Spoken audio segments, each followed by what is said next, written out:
At this time, I will call the emergency meeting of the Iredell Statesville Schools Board of Education for July 20, 2020, into open session.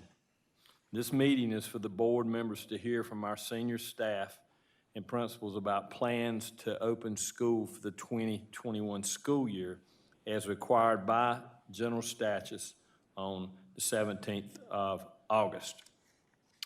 It is our policy to begin our meetings with a moment of silence in which board members, staff, guests may reflect privately in their own way for the health and welfare of our citizens during this trying time. Most importantly, please pray for our children and staff. Also, I ask you, your thoughts and prayers be with the Donahue family and our HR department, which, as they mourn the loss of one of our employees. Please join me in a moment of silence.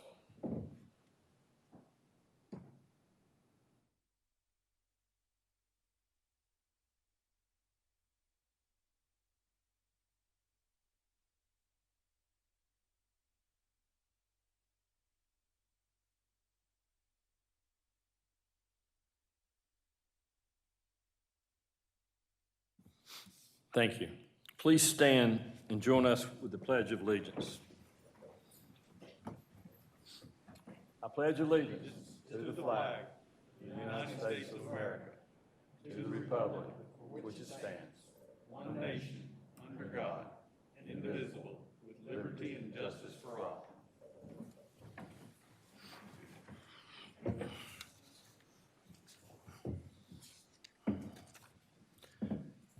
Thank you. Board members and Dr. James, are there any changes to our agenda?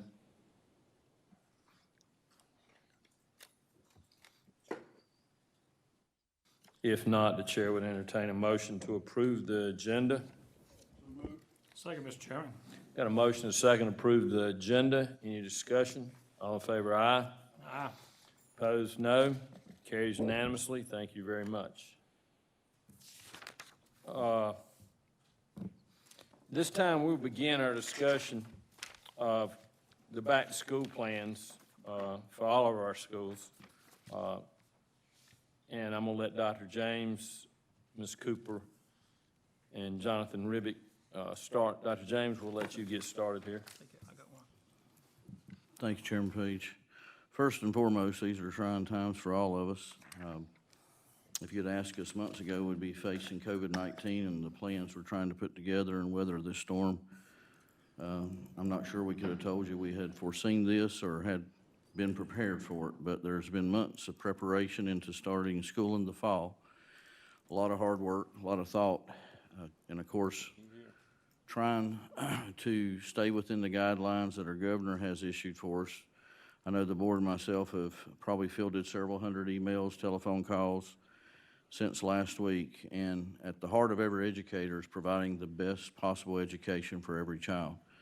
So we struggle with what's right to do and balancing it with being safe, making sure our employees are safe. So it's just not a simple decision of choosing one idea or the other. It's trying to meet everyone where they're at and provide an opportunity for each person. So teachers who are at risk, we definitely will be working with you, working with the HR department. You can run anything by Dr. Lassane and her team. And if all possible, if you are at risk, we will do our best to provide an option for you. In a perfect world, we'd be back to school, full swing. But unfortunately, our governor did not give us option A. We have option B and C. So those are the parameters we must operate in, and we want to be as flexible as possible. So I know that our teachers and staffs have put in a lot of time and effort to make sure thought process that we could provide a great educational opportunity in these unforeseen circumstances. And often said, and I've heard Chairman say it just this evening, we're sort of flying this plane while we're building it. So there's some things we're going to get right and there's some things we're not. But I will guarantee you that we're going to ask for your input. And trust me, I shouldn't have given my telephone number out. But thank you for all the calls, and I do appreciate those, and I think I've been able to keep up with emails and telephone calls, but we do appreciate that. We are taking your opinions. There's concern, again, from one end of the spectrum to the other. We have parents, of course, that would like to see their children back in school. Then there's a group of parents that are scared to send their kids to school because of COVID-19. So there's a balancing act we have to do and try to do our best as a superintendent and board to appease the majority of people and provide a quality education. That's what we're in business for. And it's very difficult to do right now. We did put out a K-8 plan and felt it was fairly solid. Didn't get a whole lot of pushback on it, but when we rolled out the high school plan, the wheels fell off the bus. So we punted, backed up, took your input, and got together starting Friday, or actually Thursday, about all day, putting together a plan for the board to look at to see if they will approve this afternoon. So with that said, I want to ask Kelly Cooper. She's our secondary director, and I believe she has a couple principals that want to talk about their plan this evening. So, Dr. James? Yes, sir. I've been hesitant to make a statement. I was going to, and then I said no, but I think I do want to make an opening statement, if you don't mind. I want everyone to think about why we're here today. We're in the midst of a unique time in history. Normal life in this country has been turned upside down by this pandemic turmoil we're in. I'm going to tell you, the board members, we have heard from a lot of people, and I like that. I don't mind the emails.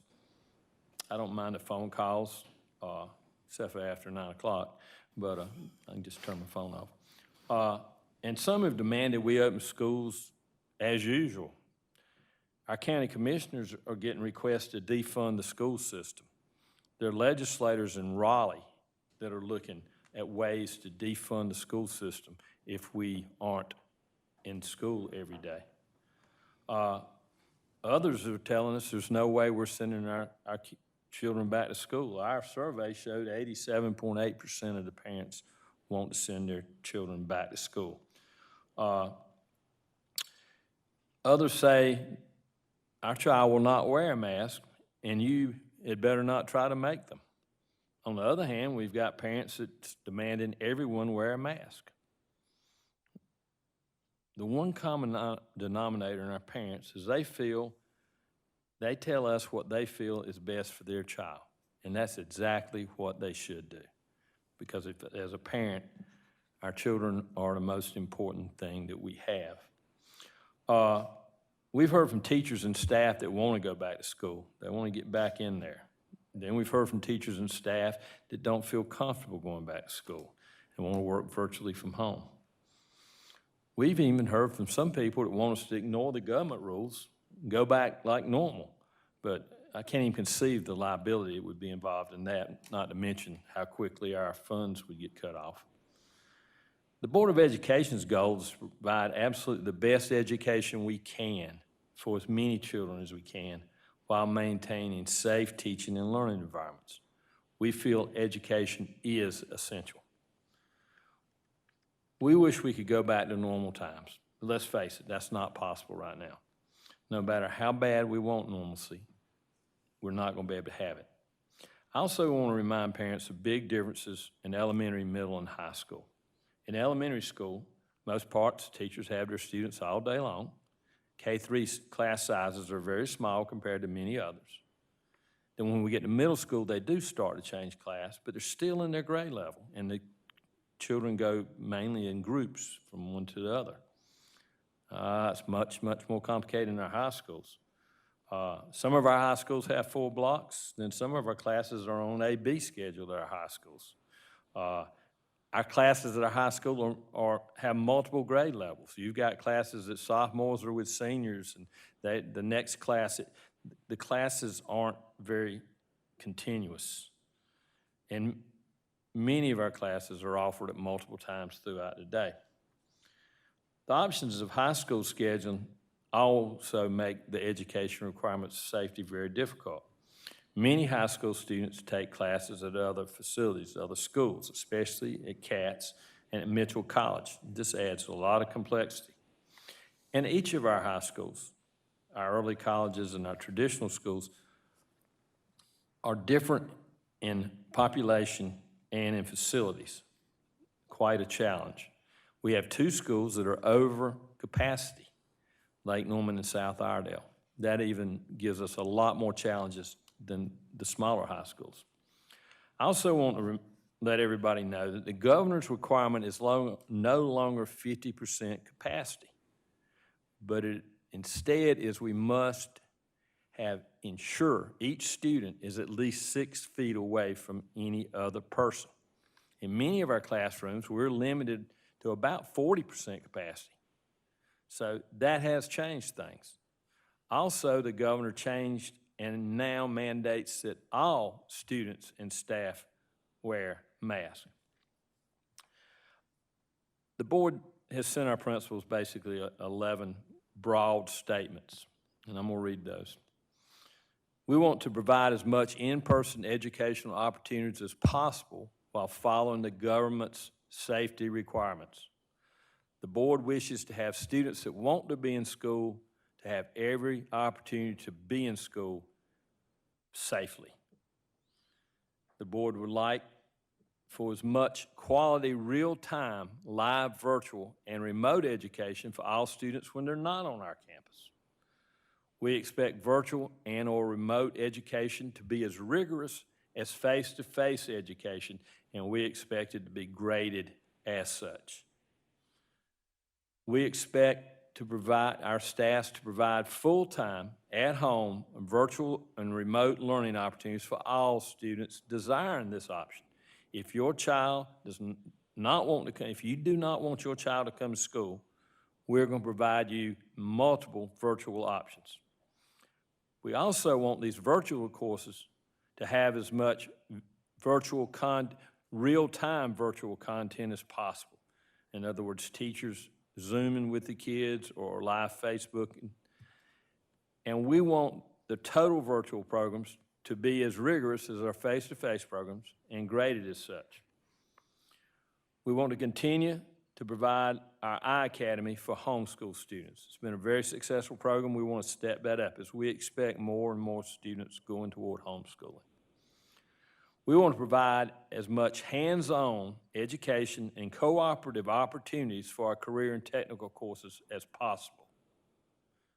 And our labs are big, and we'll be able to handle these students a little differently than in some of our schools, in our classrooms.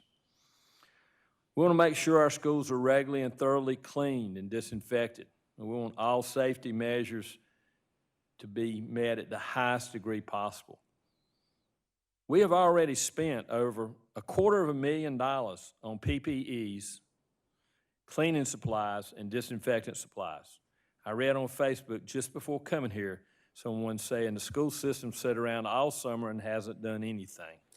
Well, we've already have 500 glass face shields that we have for especially our elementary and EC teachers.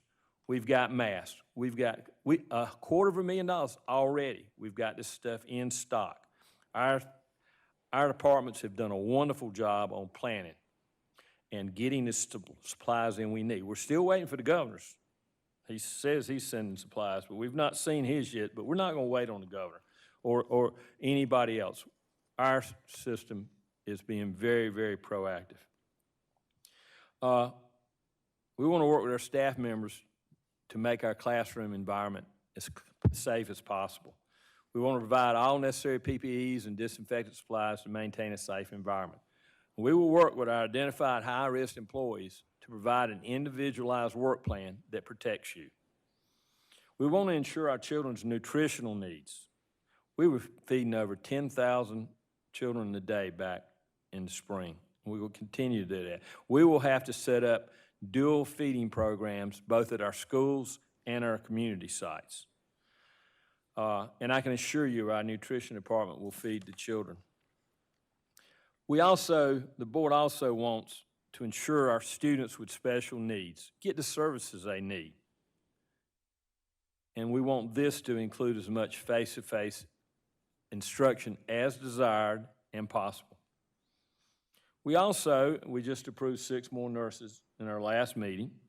We've hired more social workers because we want to continue to provide quality social, emotional, and medical support to those children in need, especially our 300-plus homeless population.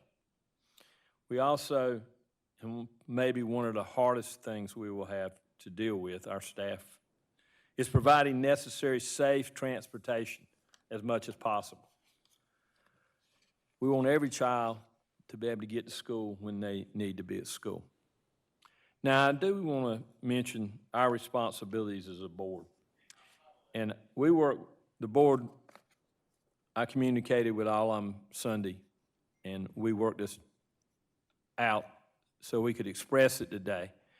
The board's duty is to express our desires to the superintendent.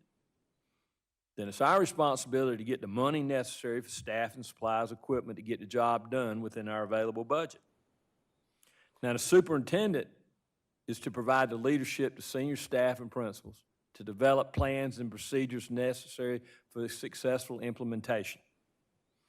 Now, our principals, there's no one better than our principals.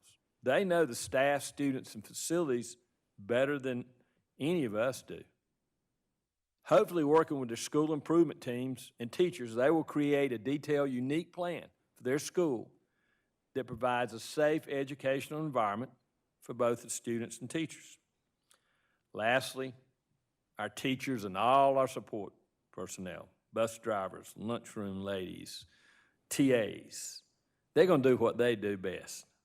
They're going to love, nurture, take care of, hold accountable, and educate our children, all 20,000. This is kind of an overview of where the board is sitting on what we have asked our staffs to do, and we've asked a whole lot of them. And today we're here to listen to what some of the plans they're going to tell us. I think that needed to be said. I think I needed to put it out there where we're at and what this board wants. There's a lot of things being put out. Please, let's keep facts. Now, Ms. Cooper, you're going to start with the high schools? All right. On Friday, well, actually on Wednesday, Dr. James contacted me and said, we've been getting a lot of complaints with the original plan that was submitted by the high school principals. Originally, we had looked at the plan, we were waiting for the governor's, or for Department of Public Instruction's Lighting the Way document to come, which gave us our options for what our plans could be. And we were we had a plan for Plan A, a Plan B, and a Plan C, depending on which way the governor would make his call when the time came. So last week, we were very anxiously awaiting, and he gave us the Plan B. We had looked at the elementary and middle school plans, where in elementary and middle, we realized that we could bring back 50% of our kids into the classrooms. Our kids are smaller, and it would be easier for us to have them in the classroom. At the high school level, like you stated earlier, we had measured our rooms, and we have some of our rooms that basically we can have 12 kids in to have them socially distanced at 6 feet. We've measured some of our other classrooms, and we can actually have 15 to 18 kids in those classrooms. When you look at the number of students who are actually enrolled in our classes, we have some classes at Lake Norman High School that have 50 kids per class in them. We have a lot of our classes that are over 34, 35 kids at South and at Lake Norman, and that's where our main problems began. So we were trying to align the high school department to make sure that we were doing something similar at each one of our schools. And we did have a plan where students who were at risk, our EC students, our ESL students, our low-income students, and our students without Wi-Fi would be able to come to school certain days of the week. Dr. James asked us if we'd go back to the drawing board, and so we did. Thursday morning at 8 o'clock, I called all the high school principals back together, and we met to devise some plans to see how many students we could actually bring back into the building, because we do want to honor parents' wishes. We do care.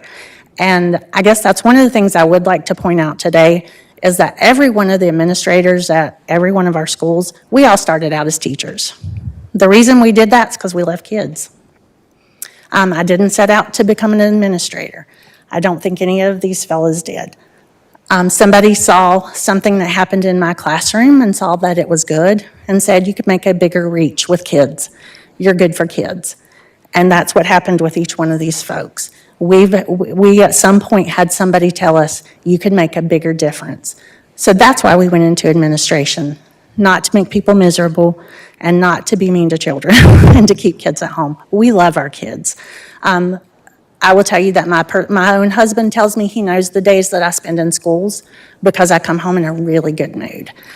He says, you were in schools today, weren't you? And I'm like, yeah, because we love our students and we do want our kids back. I'm going to let you talk to, first I've got Terry Hutchins. She's going to talk to you about our 3 early college plans. And then I've got, we're going to do it just kind of in cohorts instead of telling you each one of the plans because they're a little bit different. So Terry, if you'll talk to us first. Terry, before you start, I just want everybody to understand Mr. Howe's not with us today, so tell him he's on our virtual phone, so if you think we're not trying to get anything over on anybody, but Mr. Howe's trying to keep up with us. Thank you. Thank you. Again, I'm Terry Hutchins, principal at CCTL Early College. As you all know, we have 3 early colleges. I am not the expert on the other 2 early colleges and their Plan B plan.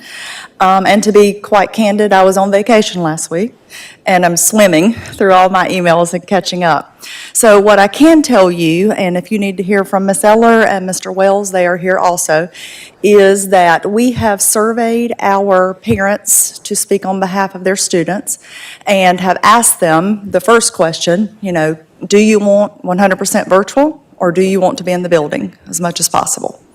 So that started last week. So everything we're getting ready to tell you is preliminary, of course. And so then at that point, I know I asked my students, are there certain subjects within which you really, really need in-person support in the buildings? So when I rolled back into the office this morning, I'm checking my emails and those survey results and trying to formulate a plan. So that plan, I believe, across all 3 early colleges will result in, and everything is numbers driven. So as you know, each of our schools is different. Billy Wells up at ASEC, he has to plan in conjunction with North Iredell High School because they have shared classes within North Iredell High School. Alicia Eller at Crossroads, she has to plan with Statesville High School. She has classes in which the students are cross-enrolled inside Statesville High School. And as you know, all 3 of us, we have to plan with Mitchell Community College. So right quick about Mitchell College, they announced last Monday that they are doing remote learning. But the 3 early colleges have asked them, can you please maybe try to find some in-person support for the hardest classes? And we specifically asked for math, science, and foreign language. Now, they're having to do this exact same processes that we're doing, and those are social distancing, masks, and asking their staff who is willing to come into the building and provide any in-person support. So those surveys for Mitchell College and Iredell Statesville, were due in last week. So they are working through all of that to see who's willing to be in the building, and hopefully we will get some in-person support in those hardest college classes as well. We do not know those answers at this time. We must work, as you know, with our buses. So our bus capacities are at half or less. And so shared between the 3 early colleges, that's about 7 seats each on 6 buses. So I can bring about 42 students a day to my school, except we can do AM and PM sessions. So we're working through all of that. My plan at CCTO is to try for every subject that the parent lists is their hardest subject for their student, is to provide 5 days a week in-person support for those subjects.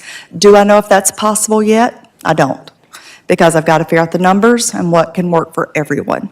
So I believe Ms. Eller at Crossroads is planning on at least 2 days per week. So she's following with Statesville High School and doing alphabet Monday, Tuesday, Thursday, Friday. Mr. Wells, I believe he has been working with his staff and school improvement team Thursday and Friday and this morning, and they are doing at least 2 days per week, and they're trying to up it to 4 days per week for the in-person support.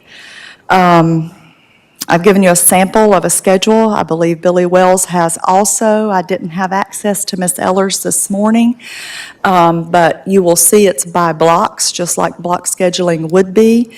The reason that's so important for the early colleges, we can't move their college classes around.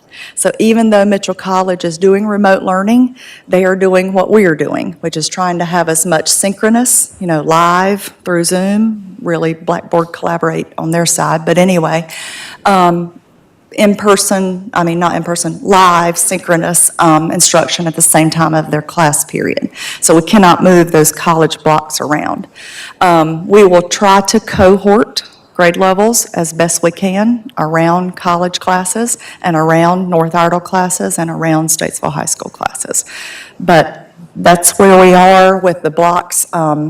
We're allowing time for temperature checks and all of that. We're allowing time, it'll be about an hour of an instructional block, and then we're allowing time for cleaning after each class period. And then more time in between class periods and at lunch so that they can get a grab bag from the cafeteria or pack their own and then eat their lunches in their classrooms. So that's the best of my brain cells on Monday after vacation. So, any questions for me or Ms. Eller or Mr. Wells?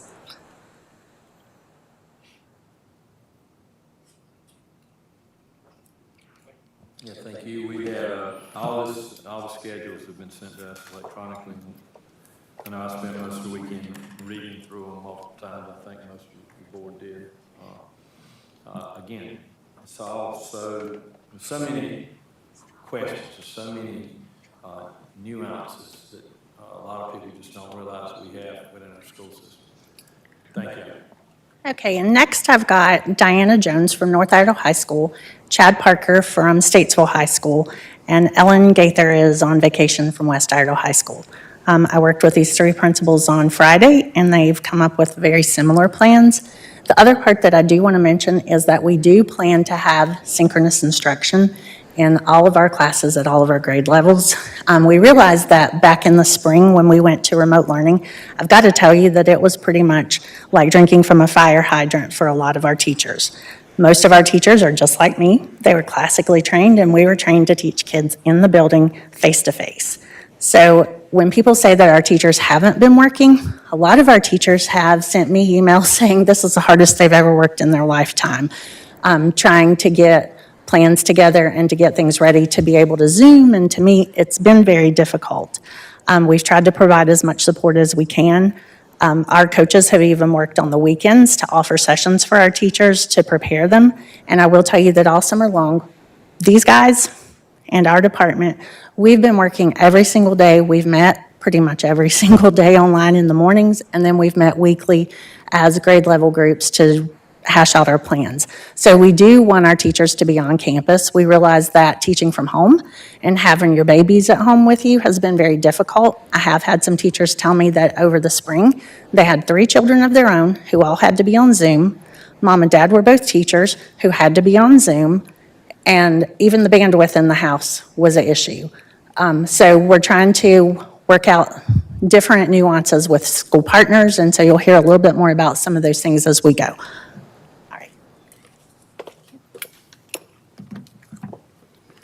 Dr. James, Board of Education. The 3 schools, North High, West High, and Statesville, all have collaborative or similar plans. Our intention is to go to an A day where we would have, in my case, A through K, that roughly breaks 50% of my population, and L through Z would roughly break 50% of my population. So in that scenario, we would have Monday, Tuesday, where A through K would come.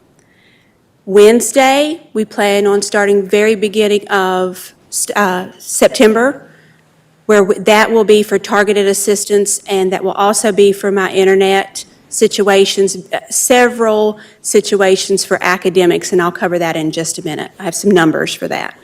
And Thursday, Friday be L through Z. There were lots of things to consider with this plan. Although the 3 of us are smaller, we also have other schools on our campus.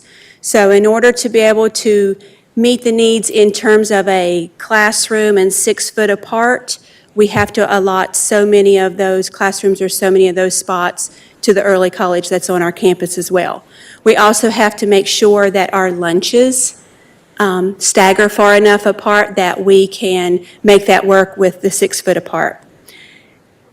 In order to get feedback from our parents, we've started a stakeholders committee where I have representation from a 9-10 parent, 11-12 parent, and then students. I thought it was important to add some of my seniors and some of our parents that would see a different perspective for this as we go through here. Another piece of this plan for North High is that we've already formed a COVID-19 task force, because as you can see with our schedule, the daunting task of the health screenings alone on an open campus, we have an hour allotted. We're going to have a strategic protocol to make that happen. The lunches are blocked A lunch, B lunch. You'll notice that's quite a bit of time in there. The purpose in that is I cannot turn loose 500 kids to the cafeteria and expect them to be 6 foot apart, especially if they're 17 and 18-year-olds. So what we're going to do is almost a lunch with a enrichment time or an intervention time tied in that A block. And that's designed to get at, Mr. Page, specifically some of the things you have asked or tasked us with. That's social emotional needs. That's running into how are we going to run Wednesdays for intervention time. That's addressing any type of progress reports, any type of credit recovery, those type of things that we need to do in order to make school run. So one of the other things I wanted to address is the internet situation for North. I'm just giving you some transparent numbers. These are things that my task force has been working on diligently. Currently at North, I have, according to our surveys and according to speaking with, frankly, almost every parent when it came to ones we could get a hold of, 347 no internet or limited internet. Now, when we say limited internet, in a northern end in the county, some of these hot spots for Sprint are not as solid as we would need, particularly to be able to house Zoom or handle things with that are going to live stream videos and that sort of thing. 271 of those are limited internet. So part of this plan, when we talk about Wednesday, having students on there, part of this plan is I need to be able to reach those kids that need access more than just 2 days.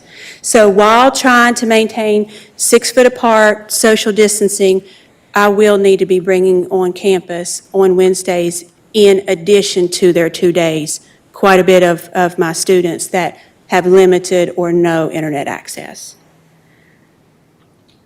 Our next step, once we go through, obviously, our approval tonight, is that I go back to my task force, and like I said, we work out in my mind, what I see is two veins of this. The safety of that sheer number of students returning to campus Monday, Tuesday, Thursday, Friday. And then the academic piece of that to ensure a teacher is able to meet every day with half of their class and maintain virtual instruction. And so my COVID task team is actually separated into 2 pieces, the safety aspects and the protocols and the academic protocols. Once we finish with those, we'll go to the stakeholders because I want to hear more from our parents. I want to know what are we not thinking of that will make this more enjoyable for your student and your family while making sure that we have a rigorous education. We will then go to the SIT team to work out any more details, and then it will be rolled out finally to the entire faculty. I think the most important thing I want you to know is that we take our job very serious. If I had my way, I would have every single child back on my campus where I can get a hold of them and make sure that they're getting every single thing they need in that math class, in that science class, in whatever room possible. But I'm going to get as many as I can on campus and still maintain it being safe. It's my job to provide a safe and rigorous education. Do you have any questions for me? Well, I questioned Dr. Miller. A couple months ago, we were talking about, I live in North Carter County, so I can vouch and say firsthand, the internet is a big, big problem in our part of the county. And we had talked to some of the internet providers, and they had said that they were going to try to provide some internet for some of our students that didn't have access. Maybe, the spectrum was going to increase their line. Have we heard anything from those internet providers? That's actually Mr. Edwards' question. Oh, Mr. Edwards, there he is. So we have heard from the three main providers. Right now, Iredell is the only provider that has fiber in that area, and they're looking at about $4.5 million investment to extend the fiber. So the way we're counteracting that is we're actually working with a company called KG to get 500 hotspots to be able to deploy throughout the county. That's our only recourse now, unless we can find a $4.5 million investment to push fiber to the house. So, how are we coming on the Kajee units? We've gotten pricing, and now it's just the supply and demand. I mean, we have 115 school districts going out. How about AT&T? They're going through the north part of the county right now, and they're upfitting their towers, and I actually use their service, and it's incredible. It's much better than the satellite services we were using. So have you heard anything about that, or have we talked to them to see We've how that? talked to all the providers. Iredell is the only one that has been responsive about trying to extend both 5G and the fiber. I will say that AT&T did give us pricing on the hotspots, and they are about 3 times what the other providers are. Thank you very much. Appreciate that. Okay. Thank you. Thank you. Thank you.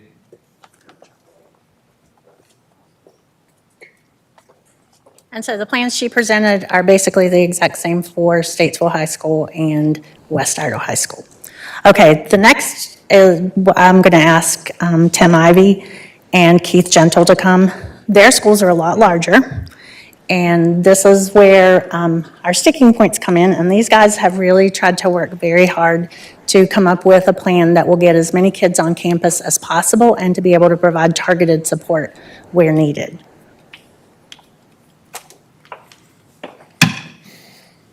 Dr. James, members of the board, thank you again for having the meeting with us today to discuss our plans.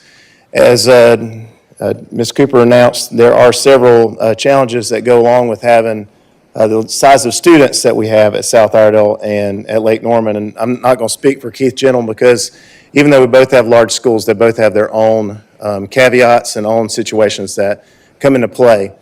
But what we had noticed was in March, when we all went into quarantine, our teachers essentially had to make it up as they were going along. And they did a very good job, but of course it's like trying to put a Band-Aid on a wound and not really having a plan. So a lot of our teachers and their students that were considered at risk noted that if they had had targeted time throughout the day that was designated, that they would have done better. And so our plan essentially created a plan that allows us to have 2 days a week for certain subjects, 1 in the morning, 1 in the afternoon. Teachers will be available during that time and can provide in-person as well as virtual learning for students. So if you'll notice our schedule, on Monday, social studies meets in the morning and science meets in the afternoon.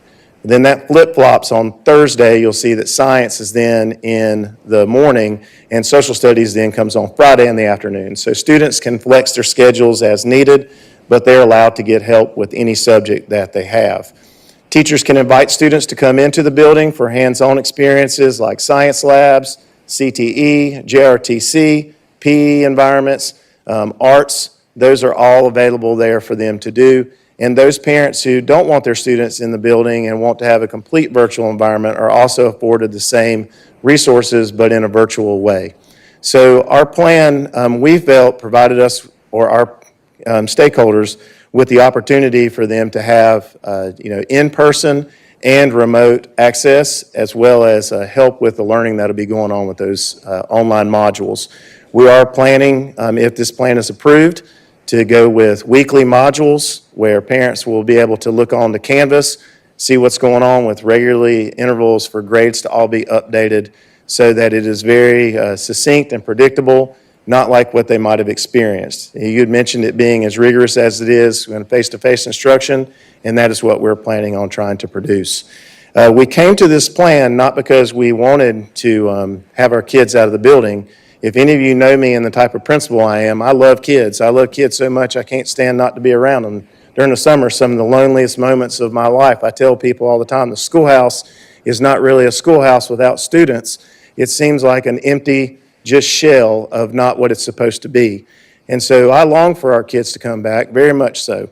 But I also realize that with our classroom sizes, we're able to get anywhere from 10 to 12 students in our classrooms. Some of our classrooms do go up to a little larger size, like some of our science rooms, we might be able to get 15, but there's not that many science classrooms across the campus.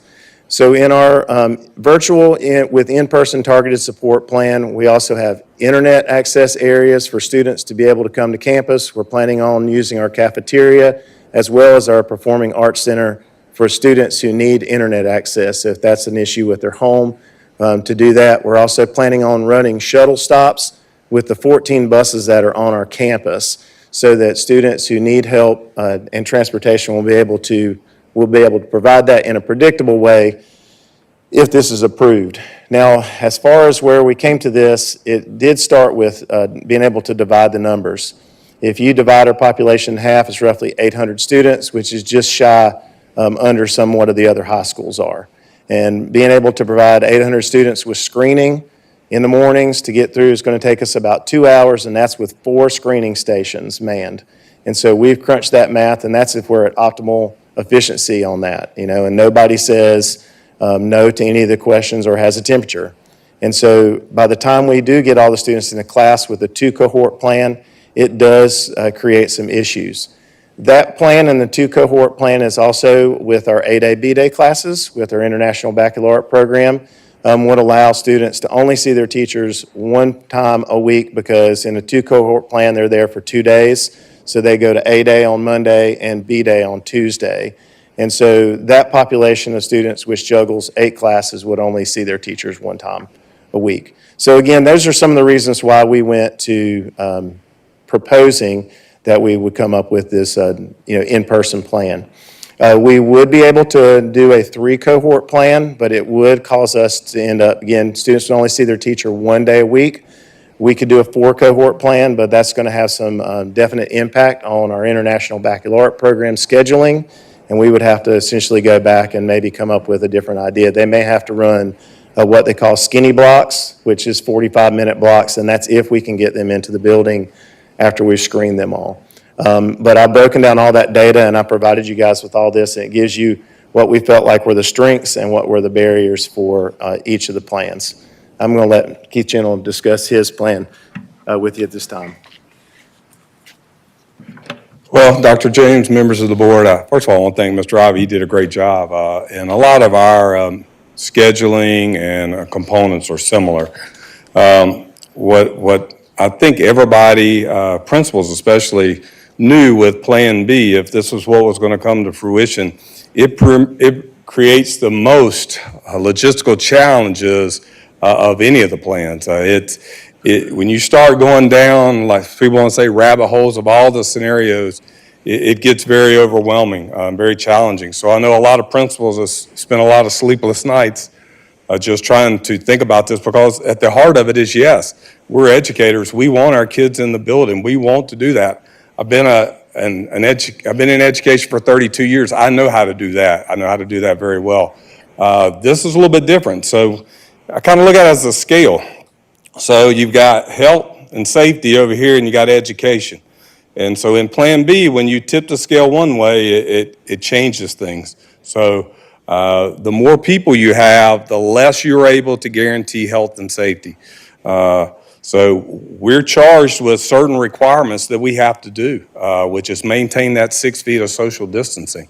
When this was originally started and Plan B was going to be the plan that was going to happen, we knew based on the size of Lake Norman High School, which when I left today, our enrollment was 1,885, and we still have 50 registrations on the book. So we figure we're going to be in the low 1900s when school starts. So when you divide that in half, you're at 960-ish, okay, which is still bigger than every other school except South, and creates multiple problems. We have 130 classes that could not be divided based on that. You just couldn't do the social distancing requirement. Some of our classrooms, a standard classroom, you probably get anywhere from 12 to 15, a little variation. Some of our science lab rooms are a little bit bigger, 15 to 20. When you're doing, when you're doing labs, you may have to reconfigure some of those numbers. So like Mr. Ivy, our schedule is very similar to his. We do not have an AB situation with an IB program with an AB day. We're a straight 4-block schedule. So we have morning and afternoon sessions for all of our subjects where we can provide targeted support. So in that circumstance, what we're planning to do is very similar. With the driving force behind all of this is classroom capacity and ability to screen. So also, when you look at bringing on a large number of students onto your campus, the screening process becomes a time-consuming thing. For us, transportation is limited, as I understand it right now, to 7 buses, because that's what is on my campus on a daily basis. So we could transport a small number of students. This plan allows us to provide some community satellite stops where we can target that on a week-to-week basis to maximize those 7 buses to try to provide transportation for those. Also, our internet situation, thankfully, is not the same as the northern end of the county. Obviously, the community in the Mooresville area has pretty strong internet providers, and most of our students do have internet. However, we would have the opportunity for an internet cafe kind of situation for students who may have dial-up or some poor situation. I asked a teacher last year that has dial-up internet in another county and was finding remote learning very difficult. So when this went, when we were in March and April and May, we knew we were in emergency damage control. We charged our teachers at Lake Norman High School in May that we have to be able to come out of the gate in August with a robust online remote learning platform. And so we charged all of our teachers to be able to do that. We're providing training modules and everything Google. Zoom meetings, those are required things. They're not just options under the online environment. We want to be able to provide synchronous opportunities. And we feel like we can provide virtual and in-person assistance through this format. All right. There's going to be a bunch of questions from this presentation. There weren't many from the other one. I just want to mention that when we first started talking about this plan B or plan C, and the plan essentially called for virtual for the high schools. The feedback that and I think everybody else on the board is getting was a lot of parents, particularly for AP students, want to just make sure that they have more support than that. It sounds like to me you guys are all baking that in, that it's going to be there. And that's what we wanted, was just an assurance that we're not going straight virtual for 9 to 12. And nobody's saying that we're doing that today. I'm really glad to be hearing that. I think that's what got a lot of our parents concerned and worked up, was that it was going to be nothing but virtual. And nobody wants to see that. I'm hearing that from you guys, and so I thank you for presenting us with plans to work around that. Thank you. Yeah, I think we should use the term blended more on the program instead of. I agree. All right, board. Let me one more thing. I also realize, and Ms. Jones touched on just a second ago, is that we may need to tweak this. You know, at Halloween, we may be in a totally different situation than on August 17th. And I want you to know we trust you to do that. We as a Board of Education trust you guys to do what you need to do to make that work. All we're asking is as many people as possible, many students as possible, with as many staff members in the building as possible to do it with, as you can do safely. Not want to put anybody in jeopardy, not want anybody to come who doesn't feel comfortable to come. But we trust you to tweak it as you need to do it. Well, I know I appreciate that as a principal of a high school because, you know, when you're sitting behind that desk running through all these scenarios, I do appreciate that support. Thank you. Well, I thought that's why before we kind of put you our wish list, you know, what we would like to see, and I think every one of them was as much as possible. And I know this is going to be a moving target. I think the board understands that. I think we need to, our approval needs to be to let you guys, principals, operate. As I said, we tell the superintendent what the people want. We represent the people, what we're hearing. And then it's y'all's jobs to figure out. That's why we pay y'all the big bucks, you know, to figure that out. And don't even start, I should have said that. Okay. All right, board members, this is we've heard from all the high schools now, except the Career Academy. Mr. Rogers, Mr. Rogers, are you all right to say something? He's fighting a kidney stone. I've had him. God bless him, is all I can say. Mr. Page, one other thing I did want to point out is that when we looked at the parent survey, one of the main topics that we got from parents was that they wanted one LMS. They wanted one learning management system. They didn't want to be able to have to jump here and here and here. That was a complaint that teachers were using a lot of different systems. We have all migrated to Canvas. We've been training teachers since before school went out, and we've been training teachers all summer long on Canvas. We've got modules for parents, and we have modules for students when we come back. So we are trying to take the information that our parents give us and be very responsive to that. And the other thing that I would say is that when school went out in the spring, we were just as disappointed as parents were and just as disappointed as kids were when we were told to give kids the PC-19 and the WC-19 because we had been telling kids we're taking grades. And so it kind of wiped the rug out from under us, and we were just as upset as the parents who weren't happy with the grading scale at that time as well.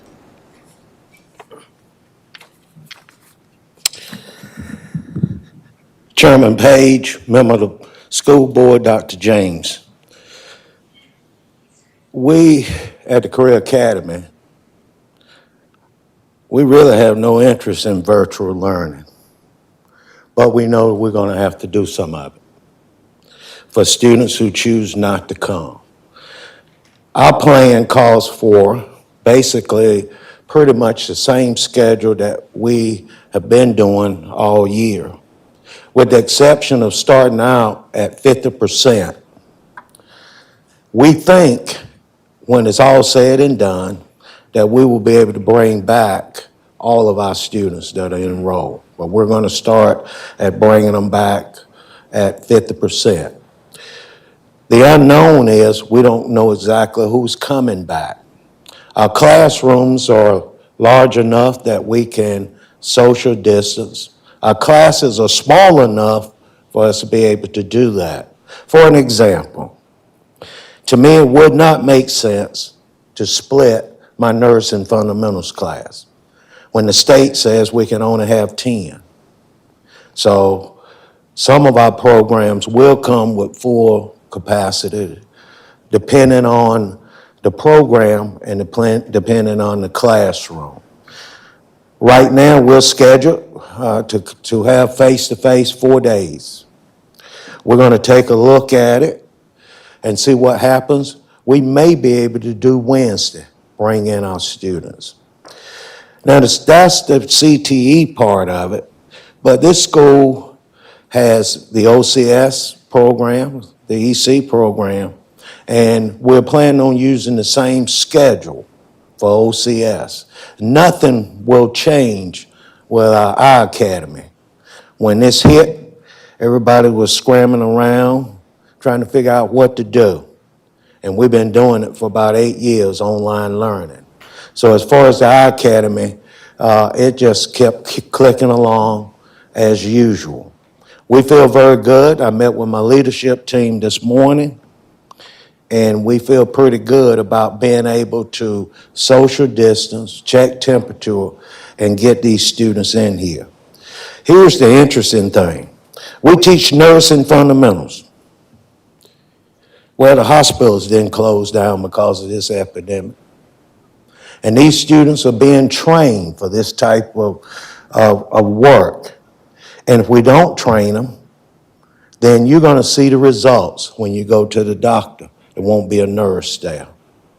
And I hope all of you have new cars, because if we don't get these mechanics going and teach these trades to them, then we're going to continue to have a shortage of technicians. So we believe at this school that it's important, as long as we practice the protocols that's been put in place. And I'll share this with you. I was just thinking about it, and what happened was I hadn't heard of a military base closing down for this. They haven't. And the reason being is they have protocols in place. Not only do they have protocols in place, but this will work as long as you hold people accountable to make sure that the building and classrooms are safe. And that's what we plan to do. Are there any questions for me? Mr. Rogers, thank you for mentioning the EC programs. That's something that we specifically asked that the board wants as much as that possible. Now, Dr. James, I understand we're going to operate DPAP to full capacity. So, okay, very good. So we are going, it's important we take care of our special children, no doubt. Any other questions of Dr. Cooper? Okay.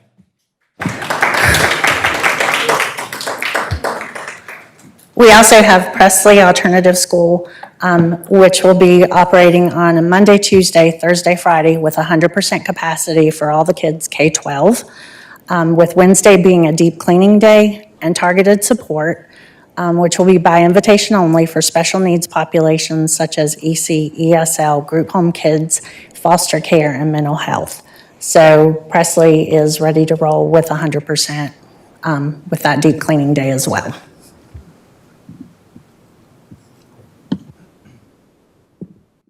So that's the majority of our presentations, right?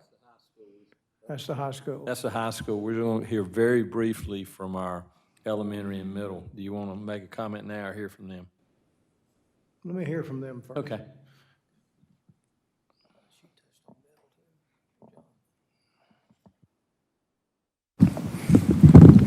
Good afternoon, Chairman Page, members of the board, Dr. James.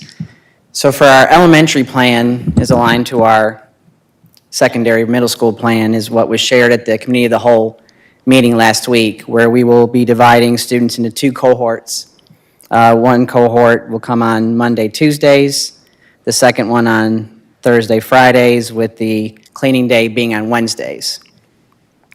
Schools have talked about how they're dividing up the students, and they're trying their best to do it alphabetically, but it's interesting that there are some schools where grade levels are about 80% A through M, and then only 20% N through Z, so they're having to make some changes, but they are letting parents know now ahead of time that which days their students will be attending school. And I do want to say, when you spoke about, the EC students and the students who have the most needs, that our schools are looking to bring those students in 4 days a week, Monday, Tuesday, and Thursday, Friday for face-to-face instruction, if there is room in the building, in the classrooms, and as I said, depending on the needs. So we're trying to meet the needs of our EC students, ESL, homeless, those students that we know do not have access to the internet, or as schools, they kept track of students from March till June. They know which students did well with the remote learning that we did, and they know students that they didn't hear from a lot. So they're going to be reaching out to those families as well. And as I said, as long as there's room and access in the building, we'll be inviting those students in for 4 days a week because we know they need face-to-face instruction. Our staff will be in each day during the week. And the best thing right now is that our principals are starting to share their plans with their families. I've heard a couple of their presentations that they've given to the families, and I think hearing from our principals now is reassuring our parents and students that we can't wait to see those students when they come back, and that even if they're not going to be in our buildings, that virtually, we can't wait to work with them and their families as well. As in elementary, it's new this year, but each of our elementary schools will be offering virtual instruction for those students and families that do not feel it is safe, or if there are other circumstances where they don't feel that they can come in the building. So our elementary schools have stepped up. Our teachers are stepping up. We have teachers who are excited to take on this challenge that have never done this before, but they have told their principals, I'm ready, I want to work with those students, so we can give them the best education they can get while they're not in our buildings. Okay. It's a call. With that, so as I said, it's helping our families hear from. I guess I am. No. All right. I think it is. I'm being played off. I guess that's what it is. But as I said, I think hearing now from our principals is really helping our families be reassured that, we know what East is doing, we know what Lakeshore and Cloverleaf, that they're hearing not just what we're doing as a district, but what each school is doing individually is really helping out our students. So like I said, it's very much similar to what was shared last week, but the only new thing is that we're really looking to bring in students 4 days a week, the ones that really need it, as long as we have room in the buildings. Let me make a comment, and I know we do it, and that's why I want to bring it up. There's a lot of cases the alphabet doesn't work for parents. Mm-hmm. And you have parents with different names, Yep. children with different last names. It may be they rely on their neighbor to bring their children. Yep. I'm assured that our principals will 100%. work with every individual. Every single one. I know I saw a letter today coming from a school that said, your child is scheduled to be on this date. However, if there is a conflict or if you need a different day, please call the school and we will work with you on that.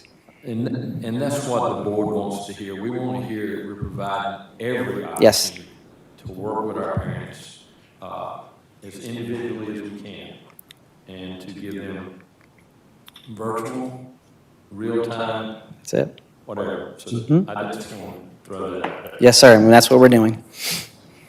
Middle school is exactly the same, except Wednesday is a flex day. The flex day could be to bring special populations in, to bring kids who need internet access. We'll also have our media centers open, and we'll have our cafeterias, different places where students who don't have Wi-Fi will have access.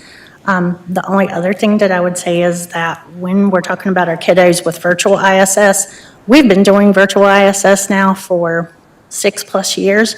And sometimes I think some of the messaging that we've sent out has confused parents to think that you had to choose a virtual ISS as a completely separate option. It doesn't have to be a separate option.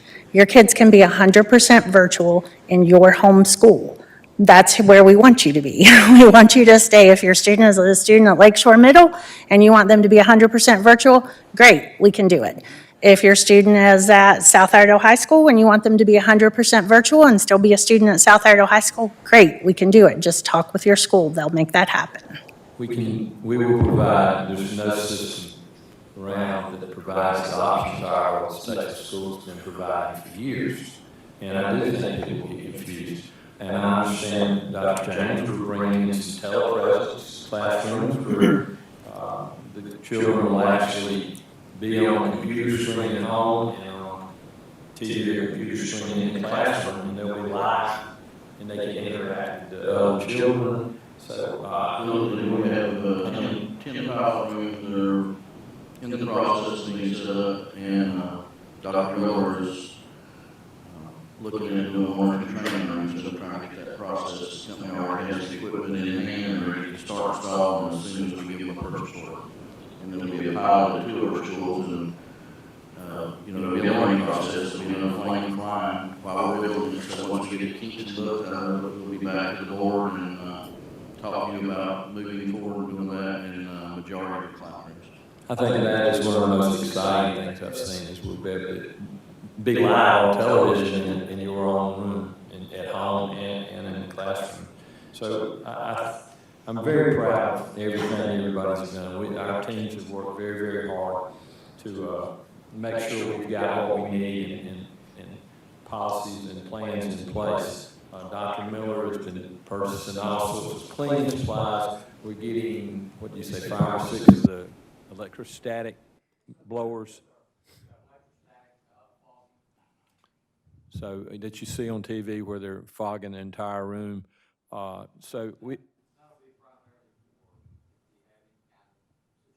Right, anything where we need to clean a big area. There's still a lot of questions. I know there's a lot of questions out there. We're not going to have all the answers, but what we're seeing is a process that's working through and starting down this road. And you have to remember, the CDC has already said they may change some requirements. We don't know about the governor. He may come in and change things. This is going to be a work in progress, and I mean at the start of school. It's going to have to be tweaked, and things are going to be learned. I hope we're learning something we'll never need again, but you never know that. Board members, comments? Let me make a comment. The things that we're doing here recognizes that we're dealing with one of the 2 most important things that everybody in this county is involved in. One is your money, and we sort of deal in that too. And the other one, of course, is your children. And that might be even more important, and that's what we've been dealing with. Now, I've already said many times that this is the first time in the history of this country that the American people have run from something. They ran from this, but we're now coming back. And you're coming back in force. Now, like Dr. James says, we've got an airplane in the air. In listening to these presentations, what we have is an airplane in the air made out of popsicle sticks.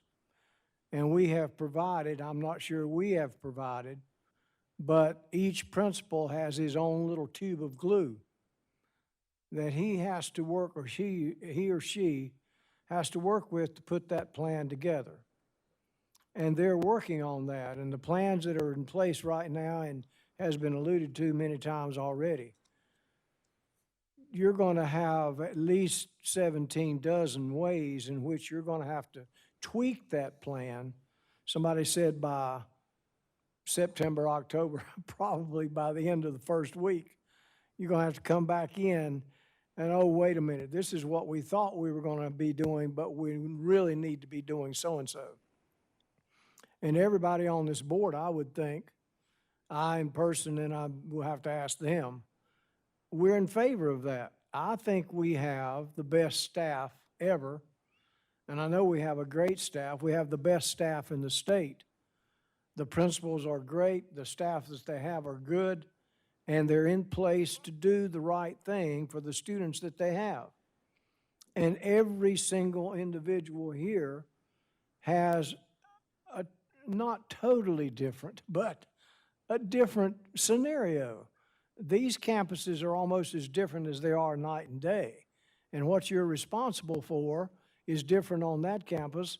The outcome has to be the same, but the way you do it has to be your way to do it. And I think we're giving that stamp of approval in saying these plans are good, they're outlined well.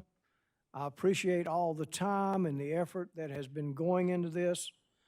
I really like Plan A better than any other in the world. And I think I've got agreement in a lot of places to a lot of people that I've talked to, Plan A, Plan A, Plan A. But we've been pushed with Plan B. So we're working on that to try to do the best that we can, to come out with the best product that we can in the period of time that we have. So in a nutshell, we have that plane flying, and we have the tube of glue, and we're working as hard as we can, and everybody in the room is working toward the same goal. And anything that anybody can do to help anybody else, the help is always there. Thank you.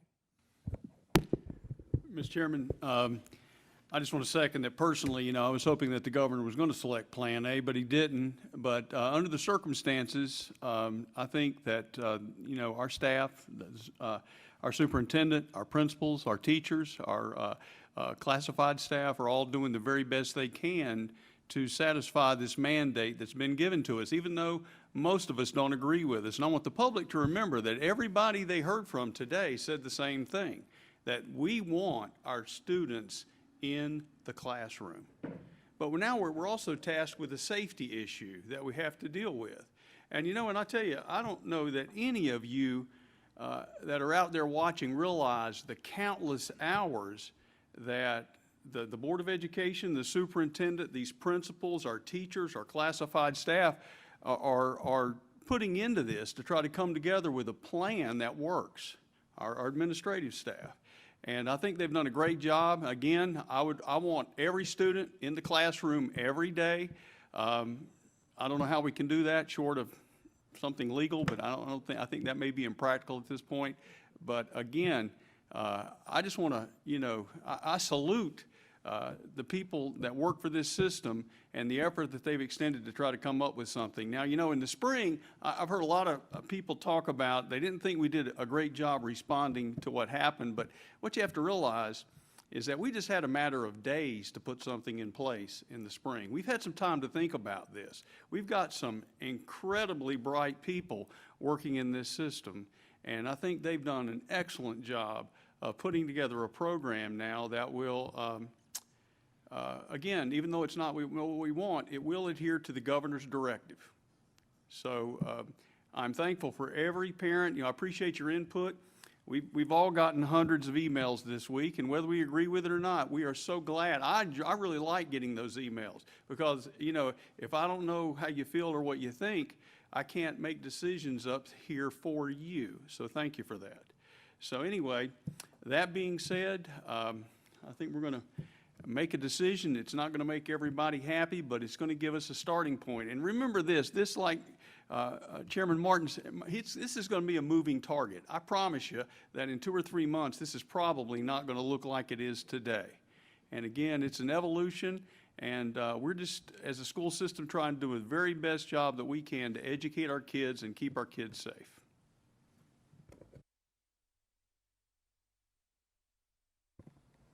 I know we've got a few other things going too, but listening to what y'all said, and a lot of us have a lot of stakeholders too. I have a great many people in the school system in my family, my grandchildren, my precious, more so probably than my children.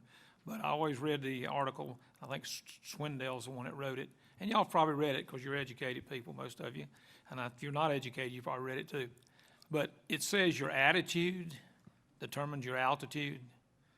And that's what it does. All you principals, all you staff, all of you, we owe you a great deal of gratitude. Your attitude is wonderful, and I think we'll be scoring. We'll be up past the airplanes. We'll be in the spaceship for long. So y'all are doing a great job. I really appreciate it. Anything you need, we'll be there. I spent 33 years in the military. I never saw anything quite like this. I've seen death and destruction. I spent 40 years in emergency services. But like I said, your attitude determines your altitude, and y'all are doing a wonderful job, and I appreciate it. Thank you. I just have a couple of questions, and my first one is to Dr. Miller, because Dr. Miller, you've heard the plans today, and you've heard some of the instruction and activities that are going to be taking place on Wednesdays. At first, we were told that Wednesdays were going to be used for deep cleaning days. Are you satisfied that you and your staff will be able to still do the deep cleaning that is necessary throughout the week in all of our buildings? Yes, sir. Actually, we're going to be doing deep cleaning most every day. But those Wednesdays will help us to catch up in any areas we may need to put extra time into. If you look at the CDC report, it actually puts surface transmission as a very low transmission possibility. But we treat it as a high probability because we would rather err on the side of safety rather than on the side of doing it cheap or doing it not doing it properly. So we're treating it as a very serious situation. Our staffs are trained. We have disinfectants that are just like in the hospitals. It's hospital grade. And we have plenty of supplies. We have a warehouse. We're lucky, fortunate, we have a huge warehouse, and we have warehoused all these things we need. So we feel very comfortable that we can address that issue. We're also going to do some additional cleaning on Friday afternoons because remember, we've got a group coming in Monday, Tuesday. We're cleaning to be sure everything's ready for the next group. Then on Friday, we'll be cleaning to be sure we're ready for Monday. So our staff has been working really hard this summer and in the spring to do thorough, in-depth cleaning of everything in the school. So when those schools open back up, they're going to be in the best condition they've been in. Thank you. I don't know who, Mr. Riddick, you might want to tackle this with someone. Can you tell me the plan for prime time? I don't think they have a full plan yet. I know that they're planning on having after-school care, but I'm not sure about what's going to be happening, like there's going to be during the day care at all. I don't think they've gotten that far yet with it. All I've heard about is they're planning on definitely after-school care like we've had in the past, but they're looking at options for possible during the daycare as well. And of course, their after-school care will follow the same guidelines. Yes, it has to. I guess the next question really is directed to Dr. James, because he and I had a conversation before the meeting about liability and the use of masks. And, can you explain to all of us what we were talking about, liability, and if something should happen, and the use of masks? Because I think there's a confusion right now of what the mask requirement is. Well, of course, it's hard for me to wear a mask all the time, so with children, it's going to be a learning curve, so we've definitely asked our principals and teachers to be cognizant of that. You can't expect kids to come in the first day and be 100% compliant with wearing masks. I did run that question up the flagpole to several state officials. I interestingly got an answer late Friday night from one saying absolutely within 6 feet, you have to have a mask. And so I said, what if we set our desks 6.5 feet apart? Then we don't have to wear a mask according to the way the law's written. So then I got 2 more replies about an hour later going, no, you would be misinterpreting that. So masks are required, K-12. I was told we could build in mask breaks. So we'll add that to our scheduling. So we'll build that into it. So that's our officials. So I think we need some common sense in these times also. So it's going to be hard. I'm asking our teachers to work with children. Again, it's hard for me to keep a mask on. But late Friday night, House bill, you can look it up, 118 becomes state law that basically said if we choose not to comply with the edicts of the governor and what's coming down, that our diplomatic, or I won't say diplomatic, but governmental immunity is no longer in place. So if we choose to go out on that limb, so if we chose tonight to go to Plan A, then we're riding our own airplane and it's liable to crash, because if anything did happen, then the board would be personally liable, the system as a whole. So again, there's been stopgaps put in place that pretty well ensure that we have to comply with what the governor has asked us to do, and we should. You know, we can have our own personal thoughts about it. And again, I would just interject, it'd be nice to have some common sense along the mask line, because they are hard to wear. If your child has a breathing issue or asthma, etc., the schools will be working with you to get some doctor notes on that, so we can make sure they're not required to wear one if it's going to be a health impediment. So our nurses, the one good thing, we did add 6 nurses. So that'll be additional support staff to work with each school. And I know the schools are glad right now to really have those nurses, because they're going to be even higher demand working with us to make sure we're screening kids, and those that can keep a mask on. And of course, that's adults also, so it's going to be a learning curve. And again, we can argue all the statistics out there about masks, et cetera, but it's something we've been asked to do by the governor. So we're going to comply the best we can, but just wanted to throw that in. So that was a House bill that sort of got slipped by that I was unaware of, but got a call Friday night. That enlightened me that they're pretty serious about this, so that becomes state law if you want to look it up. It's House Bill 118. Thank you. Thank you, because I was a little confused over the mask, and I think you clarified that for all of us. The other question that I have, and I can't ask each principal to respond to this, but Ms. Cooper and Mr. Ribbitt, maybe you can respond to it, because I know that principals have met with their staffs, and I just wondered, how they feel the plan has been received by their teachers, because as you've heard, we've received, they have too, many emails from teachers that are very concerned about the safety and very concerned about input at their school. Can you speak to that on behalf of all the principals? Because I don't want to call them just an individual. I would say from the principals I've spoken to, it's been a mix. There are teachers who are ready to go and ready to be in school, and we have teachers who are apprehensive about it, who either have conditions themselves or their children have conditions. But I think hearing from the principals now, and now that we have a plan, I think that's helping out, knowing that we're going with Plan B now and working on those details and working on teachers being able to reach out to HR if they know there's an issue or if they feel it's not safe for them to come back, that they can work with their principals as well on what they might be able to do when the year starts out. But I would say overall, most of our teachers are ready to start teaching and see our students. We have also surveyed our teachers, and we are sending out, Dr. Lasana is going to do the declaration of intent for teachers, but we do have teachers that are afraid. You've got teachers who are older, you've got teachers, like John said, with compromised health or that are caring for elderly parents. We've got folks with brand new babies, and we've got teachers who are expecting. So yeah, we do have teachers who are afraid. And then again, we do have teachers who are ready and willing to come back and are so excited to get back in their classrooms. So it's just kind of a mixed group right now.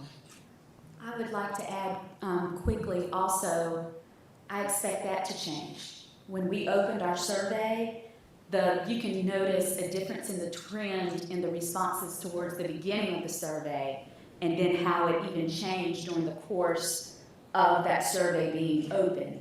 And so we can't even handle the volume of the inquiries that we're getting right now from individuals who are already trying to communicate their personal situations and all of that. And so that's why we're doing the declaration of intent process, to be able to delve more deeply. The teachers were tremendously appreciative of even being asked. We saw that over and over again in the survey, but as the tide changes with COVID-19, we saw a clear change in the responses from our staff members. So once again, Dr. Singh, can you basically say what the procedure, let's just take the pregnant teacher in second grade at Lake Norman Elementary, and she's very concerned, the doctor's very concerned. What's the procedure? Do they go to their principal first? Will this explain it, please? So they should always let their principal know first. But even in cabinet this morning, we have flow charts that we have shared. So it's interesting that you use the word concern. So there's not really a benefit for just being concerned. But if there are legitimate reasons, according to the federal, now we're operating under the federal leave. The state of emergency leave has ended. It ended June the 15th. But we do have some options if someone is testing and they have to be quarantined, or if they are having to care for a family member that may be positive or testing or something like that, as well as childcare. Now, largely, for those first two reasons, you have up to 80 hours that that employee can have that federal benefit. If it's for childcare, you have the expanded FMLA, which can be up to 12 weeks. Now, some of those come with only 2/3 of their pay. That might have to be supplemented with 1/3 if they had that in their leave balances, or they would just get 2/3 of their salary. But absent at the best case scenario of those 12 weeks, there is no other state benefit afforded related to COVID-19 beyond the leave options that that individual may have. So I'm going to continue to use the word concern. If the teacher's concerned, the first person they talk to is their principal. The first person they should talk to is their supervisor. And then that supervisor has some charts that if they assess that this person, would qualify for that leave or whatever, then they would fill out an application for the leave, and we would look at that. Our principals are already working diligently to see, some individuals are like, well, if I'm really good and I'm really interested in virtual, and so they're trying to navigate who goes in what slot at their school, and our declaration of intent process will help us see how many virtual slots we may need and how many people do we have to fill those slots, and vice versa. We also have classified staff that I want you to be aware of that we may have to repurpose for reasons that are designed to be related to whether it's the child care that we're trying to provide or different purposes like that. So we're working on those things also. Well, I think what Dr. James said to me is the most important thing, and that is we all have to use a lot of common sense, because as a school board member and a grandparent of a rising ninth grader at one of our high schools, I'm just as concerned as anyone. I, like all of us here, want the safety and the well-being of our students and our teachers and our support staff to be at the forefront of our decisions. I think that's very important.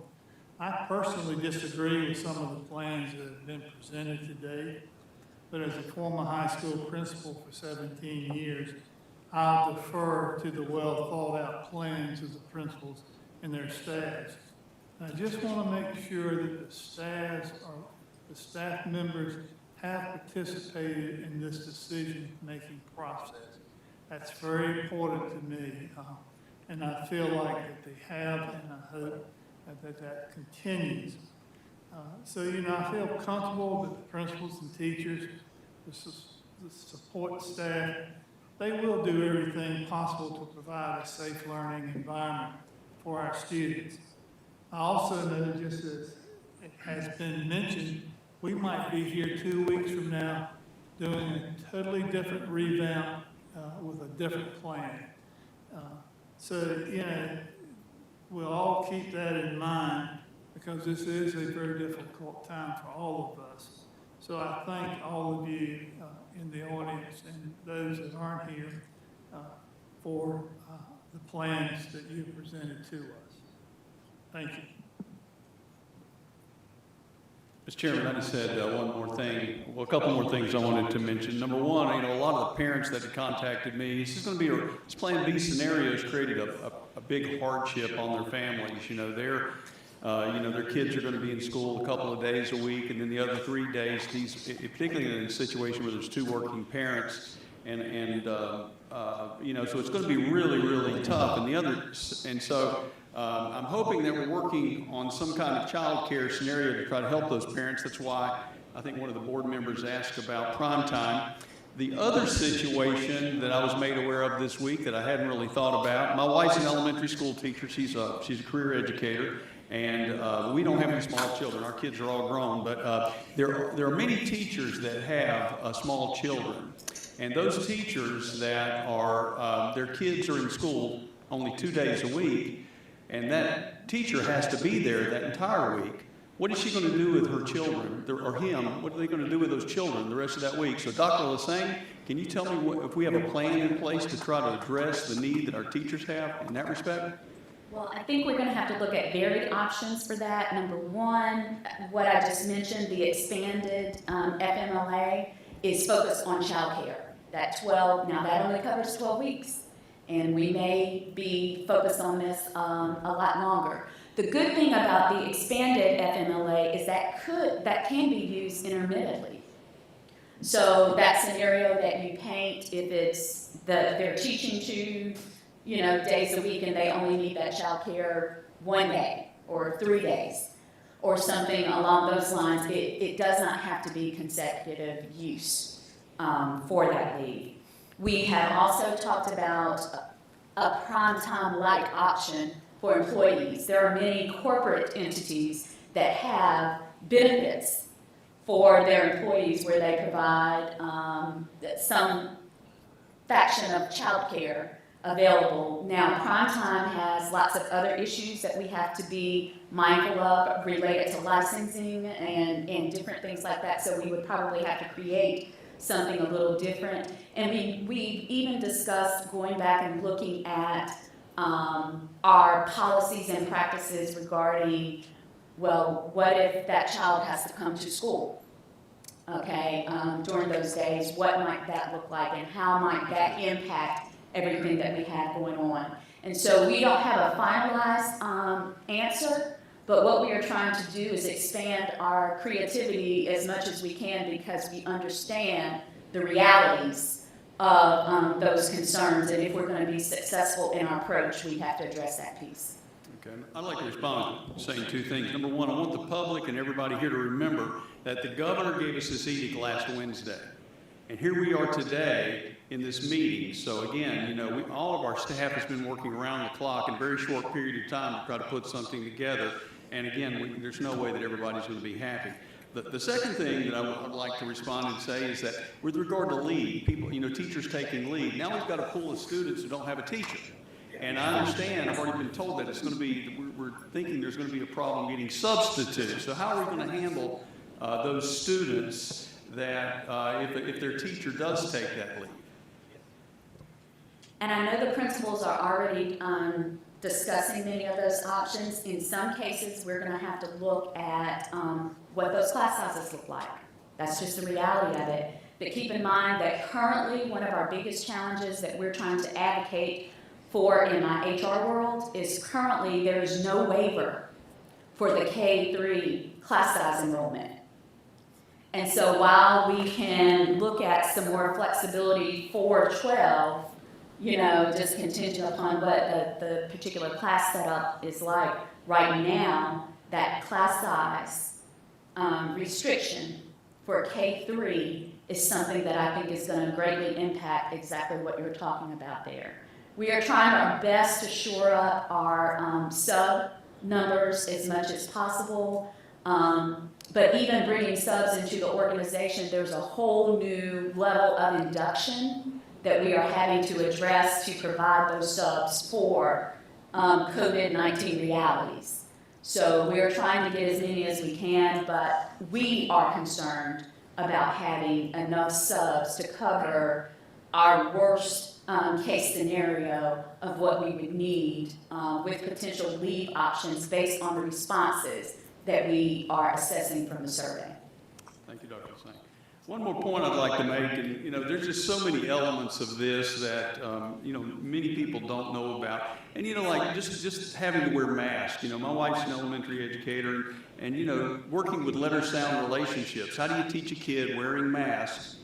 And they have to wear a mask. We talked about wearing shields, but the DHHS says that we have to wear masks in conjunction with those shields. That a shield alone is not enough. So again, these are the kinds of issues that the district's trying to work through to make sure that our kids get the very best education. So, and there are many, many more things we could talk about today, but we don't have time. But again, I just want to make everyone aware there's just millions of moving pieces to this, and again, I just think that the community needs to be aware of how much effort, you know, our team here in the district is extending to try to make this work. What I'm hearing you say is that with the teachers who have young children that they've got to make arrangements for, ideally, we want those teachers not substitutes in the classroom. And if we could make that, I don't care if we call it the prime time or we call it whatever arrangement. I mean, when COVID first came out, we did this for healthcare workers and first responders. It's just as important that now we get those teachers back to work who need that support. Absolutely, and I have to say the greatest percentage of the teachers who responded to our survey said, yes, I will have child care issues, but I believe I can make arrangements. But if you even take 20-some% of our teachers and you look at a pool of approximately 1,200 teachers, okay, that's a significant amount of childcare right there. And so even though the vast majority of our teachers have said, even though this creates a childcare issue for me, we believe we can take care of it within our family. When you're looking at even double digits of the percentage that don't have that option, that's a significant concern for us as an organization. And that's something that we even talked about most recently, even this morning. Right. That was a part of our discussion this morning about what that looks like. And that was our discussion this morning, is allowing teachers to possibly Bring their children to school every day. So we have to look at our policies and make sure. We may have to come back and amend the policy, but that's not a big deal. We also talked about several other options. Dr. Lassane mentioned repurposing some of our classified staff. We have faith-based partners like Power Cross. We could actually use their building. That gives us additional room to put children and put some tutoring services in there. Boys and Girls Club is a great partner. We had that discussion this morning.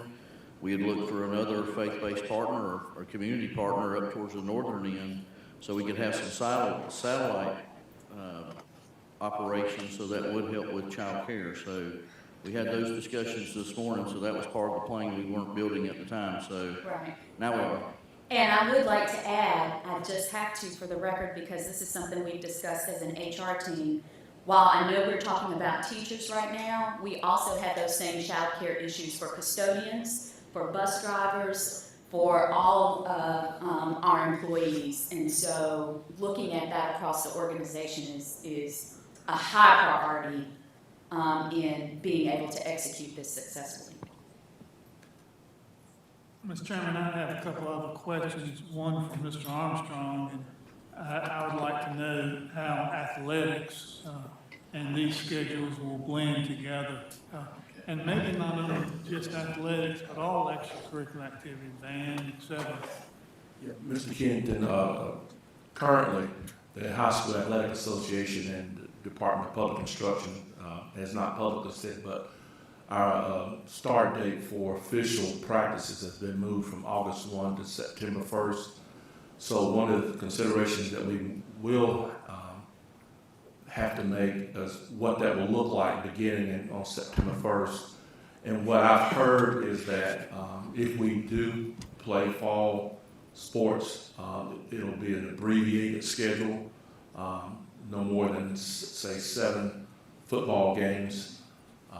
And then that's the best scenario. And then the worst scenario is playing no games or 3 to 4 games. But right now, the practices would take place, but the High School Athletic Association is waiting on whatever guidance we get from the governor. But we're currently still in phase 1 of practices, and we're holding voluntary summer workouts as we speak.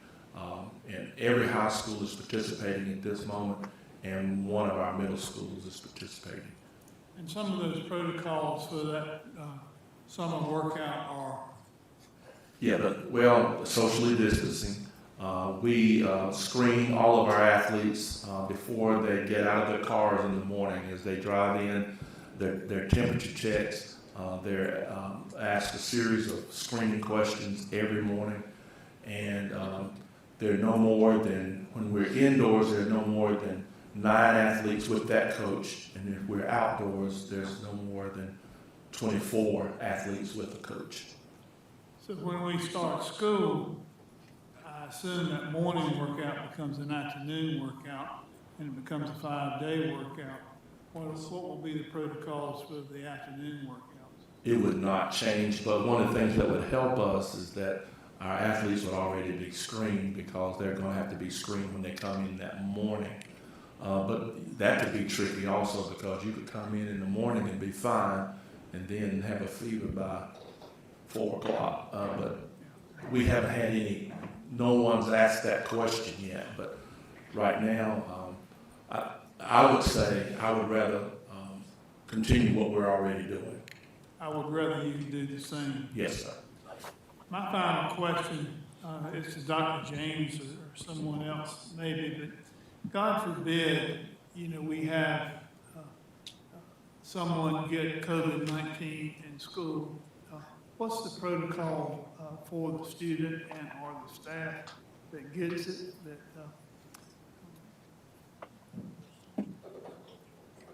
Dr. Hussein, you want to share your flow? Yes, I will definitely. As a matter of fact, I will make sure that Dr. James has a copy of the flow charts that he can share with the board. So we have protocols that are going out for if someone tests positive, if someone is showing symptoms, if someone has been in close contact within 6 feet for 15 minutes or more. We have the actions that would follow with that flow chart, and it tells you what to do, whether it's yes or no, and who we're trying to streamline our contacts with the health department. So if there's a case like that, the principal or supervisor would first contact Karen Curley and myself, and we work with them through the process on both the health department and if it's a positive, as well as going through the leave process, contact tracing, starting that process, because a lot of times by the time the health department comes around, we can help them a whole lot with that process as far as what has occurred in the workplace. And then it just goes on from there. So what does it take to close a school down? Well, a cluster is 5. And so it doesn't take a lot. And so we even have offered some cautions, like even if we believe, some things are going on, to try to isolate work for those employees in areas to make sure that even if we're unsure about a situation, that it doesn't have an opportunity to spread before we get more information. So 5 is not a lot when you look at the close interactions that occur in a building.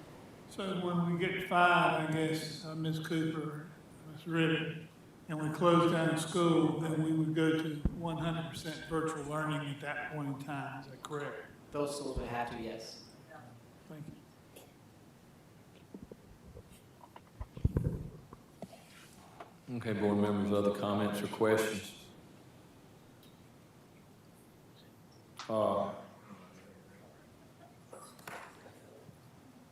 We've discussed what we need to do at this point. It appears that our principals would like a vote of support. Debating how would Mr. James, Dr. James, what would you like for us to do? Okay. I move that we vote to approve and support the principal's plans as they have been presented to us today. And again, we've had a chance for several days now to look over these plans in writing. So again, I want to just applaud them for the job that they've done by putting this together so quickly. Okay, I've got a motion and a second to approve the support of the principals with their plans.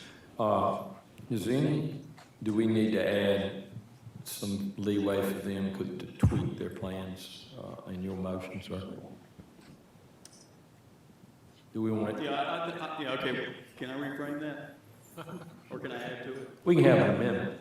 Okay, I'd like to amend it to where I Or you two can withdraw it and restate. Okay, I'll withdraw my initial. Okay, Charles, you're going to withdraw? Second. Okay, we're going to withdraw, so restate. Okay, so we'd like to restate it to where we would like to approve the plans as presented today by the principals, but with the caveat that these plans are not cast in stone, that again, based on circumstances, we do want to give our staff the opportunity and some leeway. What did he say? Some leeway to make changes. Did that make any sense? You hear that, Bill? I thought you were trying to get me to listen. No, I want to make sure he, all right. The motion and second is to approve the principal's plans as presented today, and with giving them permission to make small tweaks in it as they see necessary. Is that what you want? That's it? Okay. Any discussion on this approval? All in favor, aye? Say it loud. Go ahead.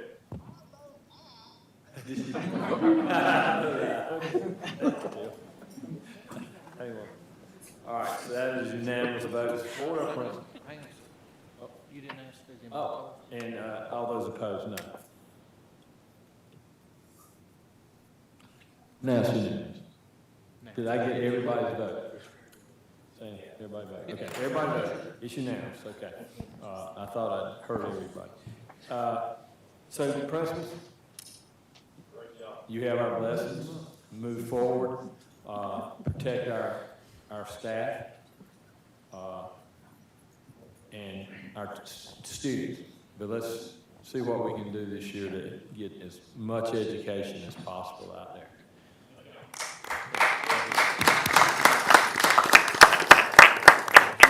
Mr. Chairman, according to North Carolina General Statute 143-318.1, I make a motion that the board enter into closed session to discuss a personnel matter and to preserve our attorney-client privilege. And consult our attorney regarding legal matters. And consult our attorney regarding legal matters. Got a motion second to go in closed session.